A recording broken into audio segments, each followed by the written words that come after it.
Japanilainen juustokakkutrendi on vallannut nyt ihan koko somen, niin minä arvelin, että lähdetään nyt testaamaan tää homma. Eli siihen tarvit vaan kreikkalaista jogurttia ja Biscoff-keksejä. Tähän omaan makutestiin me otin kaupasta mukaan näitä Biscoffin vanilla-flavoreita, koska ne originaalit on joka paikasta loppu. Let's go!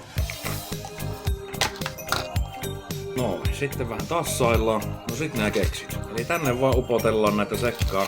Tännehän menee koko tää paketti. Jes, eli tältä tää nyt näyttää.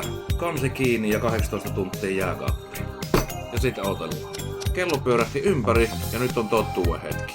Salut! Huhhuh! Ihan sika hyvä.